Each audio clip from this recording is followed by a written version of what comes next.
আজকে জামাতের বিরুদ্ধে বিভিন্ন রকম মপিংয়ের প্ল্যান করা হয়েছে, বিভিন্ন ড্রামার প্ল্যান করা হয়েছে। তার মধ্যে অন্যতম একটা হচ্ছে এয়ারপোর্টের ঘটনাটা।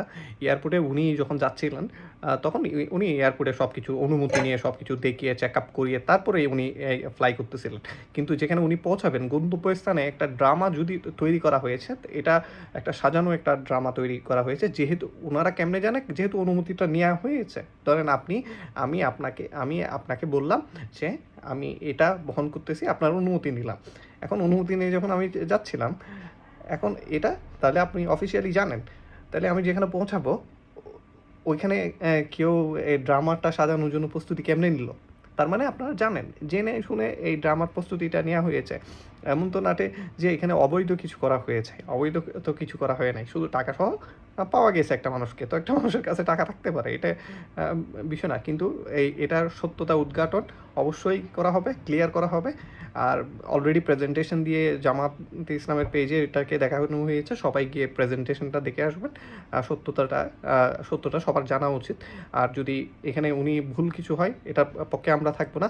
আর যদি উনি রং কিছু করে, এটা সাজাও হবে, সমস্যা নাই।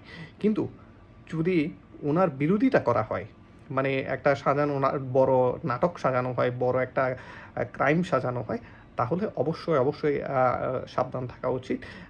এভাবে জাতিকে বোকা বানানো হচ্ছে, বিভিন্ন মপের সৃষ্টি করা হচ্ছে। কিন্তু আগামীকাল সারাদিন ইনশাল্লাহ ন্যায় ও ইনসাফের পক্ষে, এই দেশকে পরিবর্তনের পক্ষে, যদি আমাকে ভালোবাসেন, যদি আমার মতো আর 10টা মানুষকে আপনি এত বছর বিশ্বাস করে থাকেন, আমরা যদি ক্লিন থাকি, আপনাদের কাছে মনে হয় এত বছর ধরে এই মানুষগুলোকে দেখেছি এইভাবে ক্লিন, এইভাবে পরিষ্কার, আপনার এলাকার মানুষটাকে চোখের দিকে তাকান, তাদের কোনো ক্রাইম ছিল কিনা, তাদের কোনো অপরাধ ছিল কিনা, এরকম ক্লিন মানুষদের যদি আপনি পক্ষে থাকতে চান, এইরকম ক্লিন মানুষগুলা যদি আপনার সমাজকে পরিচালিত করে, এটা আপনি যদি আশা করেন, একজন মুচির ছেলে, খামারের ছেলে, একজন কৃষকের ছেলেকে যদি প্রধানমন্ত্রী বানাতে চান আগামীর, আজকে আপনাকে দাঁড়িপাল্লায় ভোট দিতেই হবে।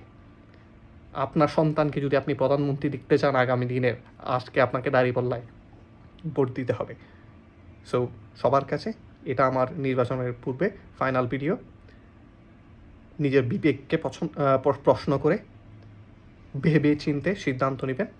অনেক ইনফ্লুয়েন্স হবে, এবং ভোটের লাইনে দাঁড়াইলেও আপনাদের সাথে অনেক কিছু করবে, ইনফ্লুয়েন্স করবে, বহুত কিছু করবে। কিন্তু ভোট দেওয়ার সময় দাঁড়িপাল্লাই দিতে হবে, এটা মনে রাখবেন। আর একটা হ্যাঁ ভোট দেবেন অবশ্যই ইনশাল্লাহ। ইনকিলাব জিন্দাবাদ, বাংলাদেশ জামায়াতে ইসলামী জিন্দাবাদ, দাঁড়িপাল্লা ভোট দিন।